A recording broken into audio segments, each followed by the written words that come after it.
So అంటే మీ జీవితంలో అంటే మీరు ఏం నేర్చుకున్నారమ్మా? ఇవన్నీ చూసారు. అంటే ఒక మనిషిని నమ్మి వస్తే ఇంకో మనిషి జీవితంలోకి వచ్చి ఒక కుటుంబాన్ని చిందరవందరం చేసేసిండు.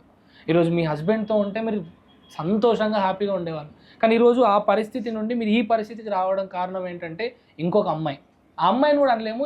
మీ నాన్న పిచ్చి మైండ్ సెట్. దానికి తోడు ఏంటంటే డబ్బు. హ్మ్. మనిషి లైఫ్‌లో ఎంతున్నా సరిపోని ఆశ అత్యాశ ఏంటంటే డబ్బన్న. డబ్బు. తను ఇప్పుడు ఆలోచించింది ఏంటంటే అమ్మాయి గవర్నమెంట్ జాబ్ ఉంది, సొంతం ఇల్లు ఉంది, నేను లైఫ్ సెట్ అయిపోతుందని తన గురించి తను ఆలోచించుకున్నాడు. కానీ మరి పిల్లలు ఉన్నారు, రేపు పొద్దున వాళ్ళ పరిస్థితి ఏంది అన్న ఆలోచన తనకి ఇప్పటికే లేదన్న. లేదు. ఇప్పుడు కాల్ చేసినా కూడా రెస్పాండ్ అవ్వడమ్మా? లేపడా? కాల్ లేపడా? లేదు. పోలీస్ వాళ్ళకి చెప్తే ఏమంటున్నారమ్మా? వాళ్ళేమి మీ కోర్టులో ఆల్రెడీ కేసు వేసారుగా, కేసు చూసుకున్నామా, మేము డైరెక్ట్ ఇన్వాల్వ్ అవ్వలేము. మీరు ఆల్రెడీ కేసు పెట్టారు, కోర్టులో వేసుకున్నారు కదా, మీరు ఏం తెలుసుకున్నా కోర్టు తరఫు నుంచే తేల్చుకోవాలి, మేమైతే ఏం చేయలేమని వాళ్ళు. తను జైలు అంటే లైక్ ఐ మీన్ వెళ్తున్న